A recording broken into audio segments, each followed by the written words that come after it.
We back again from Your Eyes and Ears Don't Lie. And I'm looking at some of the details and, this tweet and this information that's coming about how Trump is touting this victory with China over the tariffs and things. And I'm trying to figure out how the American public is winning and businesses in America are winning when you say that you're going to charge a 55% tariff on goods imported from China, knowing damn well that 90% of the goods that we sell are Chinese. And even the products that you tout as American made, they might have American final assembly, but you're still ordering all the goods internationally and mainly from China. So businesses and consumers are winning with the increased cost of 55%. That makes a lot of sense. Now, China, who cares about their people, communists or not, they're going to charge a 10% import tariff on goods from America because they still would like their population to purchase American goods if they want to. But the other side of the coin is so much of these goods that the Chinese populations need and use are produced domestically in China. They talk about how China's exporting everything to all these countries. That also shows how much they make that they can use internally. The U.S. doesn't even have the supply chain or manufacturing to replace some of the goods that we get from China. And that was your first mistake, is to try to pull all this nonsense. First, tariffs don't work in a free trade world where the world is a big place. So that inflated ego that everybody needs the U.S., all you've done is push trade partners that were skeptical about dealing with each other, just flat out didn't want to, into each other's weight and arms. China has made so many deals with other countries to replace the U.S. market. It's not even funny. And they don't want to report on that because that deflates the big lie that we're the center of the universe for everybody. And we're not. The world goes on without U.S. trade. And we are such large consumers of everything. We need people more than they need us because we internally can't support all of our needs with domestic products. I mean, you're getting steel, oil, gas. I mean, Canada's powering the whole Northeast, or at least 35% of it. So this idea that you are really jumping up and down and your little cronies on the Fox propaganda news and all these other outlets are touting it as such a win. Small businesses and regular business aren't thinking it's a win because they're looking at their shelves and they're looking at their estimated inventory that they would like to have. And they're thinking about what these costs would be now that there's going to be a 55% tax on it. So every dollar I spend is now going to cost me $1.55. And they're not eating the tariffs. They're not eating them. They may eat a little bit of them, but I think because we're such a capitalistic nation, I don't think they're going to eat any of them. That 55% is going directly to the consumer. And the way that some of these bigger retailers are going to do it, they're going to raise the price of every item, not just what comes from China. You go into your Walmart, you're going to see price increases across the board for products that don't even come from China. Just everything. Small businesses, unsustainable because you're already competing with the larger retailers that one of the reasons why they get products cheaper is because of the volume that they buy. So you're going to force a lot of businesses out just by virtue of these tariffs. They talked about what 30% would do to them.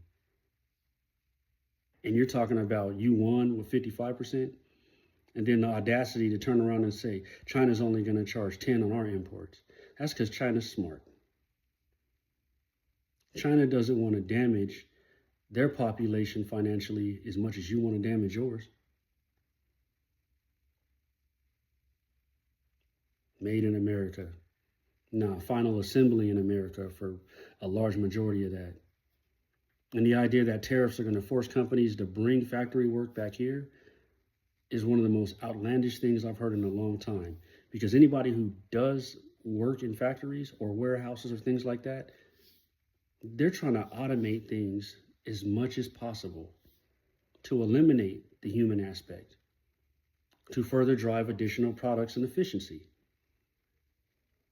So if they build new factories in the United States, what do you think they're building these like they did in the 60s and 70s and 80s? No, they're going to be the most sophisticated and technologically advanced places they can build. With robotics, assembling everything they could possibly assemble. The only way people will be doing the manual labor is if they can't design machines that can. So you may be involved in the construction of these factories, and that's about as far as it goes. The construction of these factories to get them up and running, and then after that, you just need somebody from a supervisory role and to maintain the equipment. So I don't know what these people are thinking that do factory work or types of manual labor jobs that contribute to the supply chain line. Foolishness. You just fired yourself.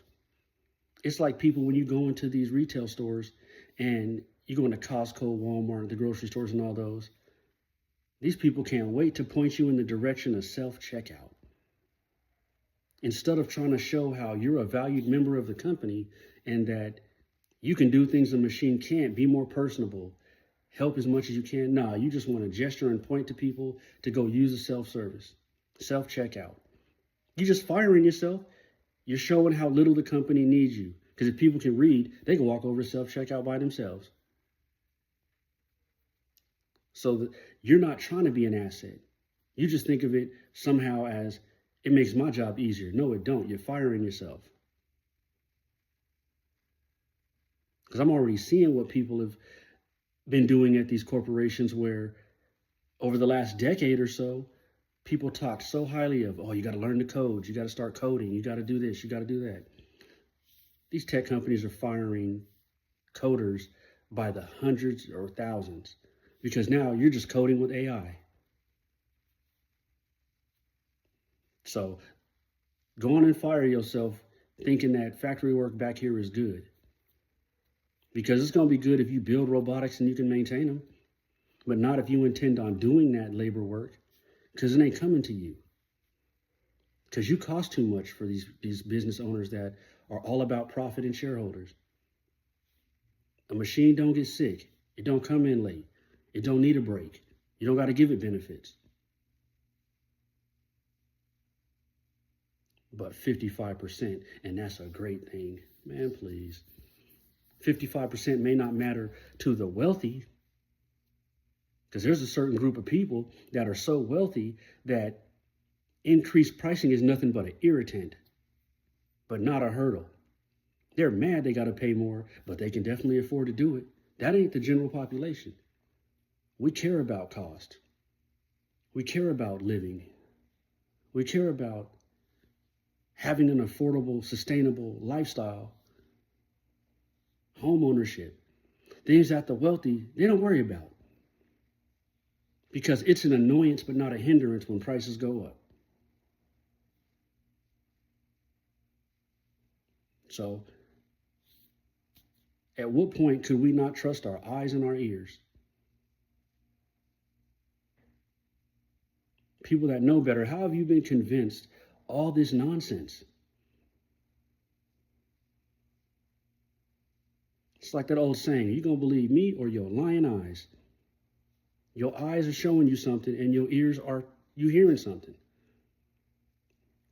That's why we hear from your eyes and ears don't lie, because have some confidence and trust yourself. You know right from wrong. And I know in this society, apparently people have forgot what right and wrong is when it doesn't benefit them. But that's one thing that ain't never changed. United States is one big yin and yang sign right now, where you got the good and the bad. And right now the bad's winning.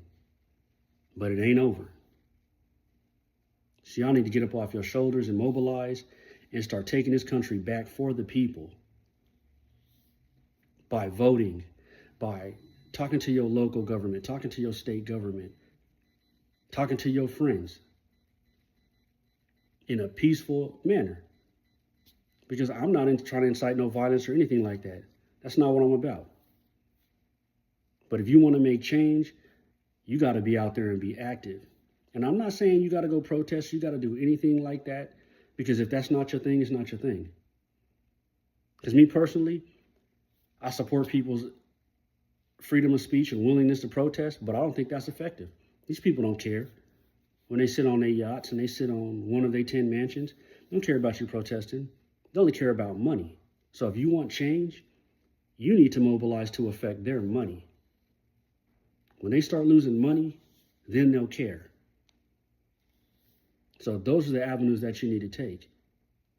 No violence, no destruction, but you can decide who you want to spend your money with, who you're going to give your money to when it comes time to run for political positions, who you're going to support, what you're going to say, what you're going to do.